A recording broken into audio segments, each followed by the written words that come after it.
We are so back for our medium chikahan. Ito po si Arwen Ignacio, the diva that you love. Kasama ko ang aking kumaring ultramaldita. Hi, this is Alex Brosas. This is The TT Show, ang tarayan na talakayan showbiz edition. At ang aming pag-uusapan, naku, sa totoo lang, Ning, napaka-unforgivable ng iyong ginawa at the height of unprofessionalism. Kaya, hindi na ako magtataka kung bakit ang ginawa mo ay tinatawag ngayong galawang panlaos, tinodong-todo mo talaga, Julia Barreto. Mare, ano ba naman kabalbalang ginawa na itong starlet of intergalactic proportion na to? Akala ko celestial. Tara! Para mas bagay ka sa intergalactic, para alien na alien lang ang dating. Gano'n? Hindi yung celestial, di ba? Parang nasa outer space ka Oo, na. gusto ko na nga siyang ilagay sa Uranus eh. Dahil hindi mo siya masyadong kawalan. Hindi, gusto ko na siyang ilagay sa Pluto kasi wala na yung Pluto sa ano, di ba?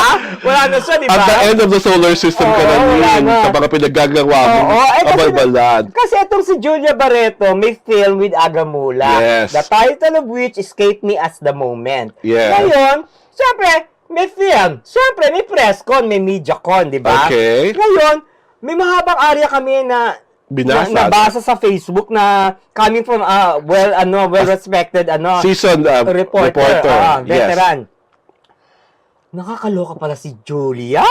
Inis na bang press con? Yes. Waiting galon ng ilang hours? 3 hours? 3 hours. Yung mga Ang whole time was 11 a.m. Nagpakain ng lunch ng 12 o'clock in the afternoon, ng 12 o'clock noon. Mag 3 o'clock na, wala pang Julia Barreto so inside. Everyone was waiting for her. Waiting for Godot ang nangyari. Anong dahilan na binigay? Nako! Mas malaloka ka! Oh.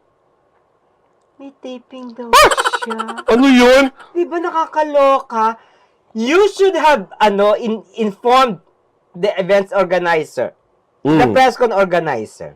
Okay. Kasi ang taping usually umaga yan. Mm-mm. So, dapat in-inform, I cannot be there because I have a taping. I cannot be pulled out from this taping. Saka sino pa naman? Saka dapat, walang logic din yun. Ba? Ba? Mm. Magkano ka ng di ba ini-schedule yung binibigay sa artista, may binablock yung mga schedule. Kung sino ba ng hardware niya. Ito yung ito yung, may Christmas, may tayo may press con tayo January, ganun. Di ba binibigay yun? True. Di ba? Saka ang nakakaloka doon, girl, bida ka sa pelikula. Oo, hindi ka support. Di Diba? ba? Hindi ka support, bida ka. At talagang ginagawa ng lahat ng pamunaan mo na pinupush ka sa leading lady status. Oo, kahit tapos ang galawan mo, pang starlet. Kung mga starlet ka totoo, kahit dumadaan ka na sa camera, present sa press con. Gusto nga nila, press con. Maski nga hindi ka matanong di ba? Nandun ka lang. Nandun lang. Ka sa harapan, di ba? Oo. Oh my God, ito iba. At saka, ano iniiwasan niya, girl? Meron pa bang dapat iwasan? Iniiwasan niya na matalbugan siya ni Aga sa Q&A kasi ate si Aga witty, no? Ewan ko sa kanya. Saka parang tiyak mas marami magkakanong kay Aga kasi everybody misses him. Nobody misses Mrs. Julia Barreto de Anderson. Tara! The future Mrs. Gerald Anderson. Di ba? Well, kung gusto mo pala, ang vision mo pala maging Mrs. Gerald Anderson, I'm sure, kasi Gerald, papagalitan ka. Kasi si Gerald, napaka-professional pagdating sa mga commitment niya sa work. At saka hindi. Pangatlo na siyang leading lady Yes. Siya lang ang gumawa ng ganito. Yes. Kay Aga. Oo. Na pinaghintay niya. Oo. Di ba nakakatawa yun? Oo. Tandaan mo, ang tiyahin mo si Gretchen. Nakapareha na ni Aga. At naka-inlaban pa nga in a major way. Naging jowa pa. Noong unang panahon. Maganda pa akong dyan chismis ng unang panahon. Totoo nga bang Monte-Kitilin ni Labareto ang buhay niya because of morning? Hindi. Hindi ba yun? Ang alam ko dyan, si Gretchen Barreto, bumili ng Rolex! Okay. Ginitsong kay Aga! Diyos ko, tapos inisnab-isnab lang siya ni Aga, no? Kasi nung mga panahon na yun, inlabay ba kay Aga kay Janice? O hindi na sila noon? Iba na? Hindi ko alam kung si Janice ang Niibig noon, ni Aga nung mga panahon na yun. Yung kay Janice naman, di mapag-ibig yun. Tama na. Diba? Wag na yan. Basta, ang alam ni Janice, God was there when they did it. Ha? Diyos ko! Yung famous ano niya, di ba? Oo, Di ba? oo. So, again, Julia, ha, nakatambay na rin si Chang Claudine mo. Oo, sa ano yun? Sa TVC. Hindi, movie yun. Yung movie rin ba? Sa ano, yung sa probinsya sinuting, ganda nun. Oo. Oo, ganda Kayo nun, diba? kailangan, basta yung sa Bicol. Oo, sa Bicol. Yung Nagluluto si si ano. Aga was a New York-based chef Oo. na nagbakasyon. Si Claudine naman, ay nagluluto-luto sa probinsya. oo, di Sa ba? Ang probinsya ganda rin nila. yung movie na yun. Oh. At ang panahon na yun, ha, exuding with sexiness pa si Claudine. Oo. Noong panahon na yun. Oo. Huwag natin pag-usapan yung ngayon. Oo, pero anong masasabi mo kay Julia na sa ginawa niya kay Aga? Sabi ko nga, at sabi rin ni Kumaring Ultra Maldita, sumakay ka na ng rocket ship. Lipad ka na papuntang Pluto. Baka kakali makita ka ni E.T. doon. Oh, Tapos oh si my E.T., God. come home. At saka hindi. Hindi talaga, no, joking aside, sa mga batang artista na nakikinig sa amin ngayon, wag niyo pong gagawin ang ginawa ni Julia Barreto. Kasi po, mali. Number one, ang mali doon, kung sino man yung nag-aayos ng schedule niya. Yeah, the road Number two, manager or the mali rin manager? doon kung sino mo talaga ang manager niya.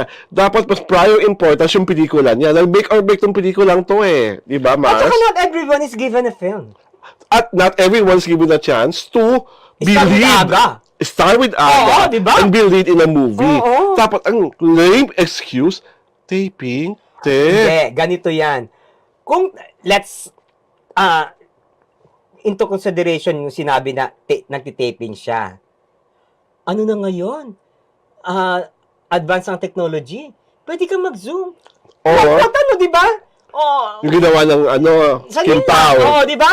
Nag-zoom. Kasi di ba, ano sila, meron silang, may COVID, nag-zoom. Pwede rin naman gawin Diba? na may mga artista rin gumagawa na aside from Zoom, sasabihin naman na, itong oras pong to, alis lang ako Oo. pagdali. Sabi, yeah, isisingit ka lang Oo, doon. Oo. pupunta lang Kailangan ako doon. pagpunta mo doon, salang na. Oo. Tapos 30 minutes lang po. Pwede mo sabihin Oo. sa moderator, Thirty- ay mag-question na po kayo, unahin niyo na po si Kasi ito- Julia. kasi ang napaalam niya papaalis po na Oo, taping. Hinila lang namin doon. Oo, di ba? Kasi Ang ginagawa yan. dami. Ginagawa yan sa Channel 7, Oo. ginagawa yan sa ABS. Oo, ang daming Di ba kaya ganon. di ba minsan nga pag we want to interview the actors, Oo. alis agad kasi Oo. may taping Oo, may pa. taping, oo. Pwede naman gawin yun. At nauunawaan naman yung press. Ang mas lalo hindi nauunawaan ng press, yung pag hindi ka dumalo. Saka hindi, parang binastos mo ang press. Hindi lang parang binastos mo talaga ang press. At hindi lang press ang binastos mo binastos mo si Aga. Binastos mo ang Binastos mo ang production. Di ba? Di ba? Nakakaano yun, nakaka-off, di ba? Di ba? Parang binibigyan ka ng lahat ng break ng At Viva. saka it only shows how unprofessional you are. Di ba? Yes. Kasi kung professional ka, you will do things with finesse, di ba? Yes. You will do things with subtlety or you will do things with some sense of professionalism, di ba? Oo. Talaga Saka ba din, to? parang if you're going, for example, kung sa theater to, sa theater, pwede ka lang mawala sa stage pag ang laban mo talaga, patay ka na. Ganon. Di ba? Oo. I remember it right, si Len Ag Santos Siasoko, the late Len Ag Santos Siasoko, may play sa CCP, dinudugo, naglalagay lang ng pads, the show must go on. Ay, Tapos nakaandambay ang ambulansya sa likod. aray ko. Oo. Ganon. I cannot do... Ganon. Sa theater, ganon. Imagine mo, theater yun, dami-dami mong hinasel Oo. sa press con, ang press, ang I crew, remember. lahat. Naku, naalala ko tuloy yung nagpeta, workshop. Di ba? Nagpeta workshop ako, high school ako. True. Kwento mo yan, maganda yan. Si Sir Bong ba yun? O kung sino man siya, basta, Ayun. a teacher from PETA. Tawag dito, binigyan ng script. Bigyan ka ng dialogue. Ako kasi political rival. So, ganun. Lead ako. Dalawa kami. Ngayon, nasa stage kami, nagpakalayo-layo yung director nga, Oo. Tapos yung pala, ang discipline ng theater, kailangan mahuli, yung sa huling-huli, marinig ka. Marinig pa rin. Ay, namalalag na ako, nag-galing pa, script reading pa lang, chuchu. Naku, galit na galit, umakyat sa At pinagalitan ka. Pinagalitan ako, dahil etong script, tinapo ko sa, tapos nagbura ako. Tapos nag-walk out ka na. Ako dahil. Dinalawa ka silang lahat. Imagine mo na lang, Diba? more than imagine, totoo ang ginawa mo na marami ang nahassle. At ang nakakaloko pa, girl, wala kang apology. Hindi siya nag-apologize. Talagang drama mo lang, may taping ako. Oo. Kayo mag-adjust. At saka, darling, hindi ka big star. Diba? for you to do that. Maiintindihan ko kung mga Nora Honor, Vilma Santos, Sharon Soriano, Cuneta. Sharon Cuneta level ka, you're not even anywhere near them. Yes. Aasta ka ng ganon? At dahil dyan, confirm ang Laos iyong na siya. pagkalaos, Julia Barreto. At huwag ka nang umasa na may manonood sa pelikula mo dahil nga, ang mga press, pag nagtampo, tampong-tampo talaga. And on that note, ito po si Arwin Ignacio, the Diva That You Love. Kasama ko, ang aking kumaring Ultra Maldita. Hi, this is Alex Brosas. This is The TT Show, ang taray na talakayan Showbiz Edition.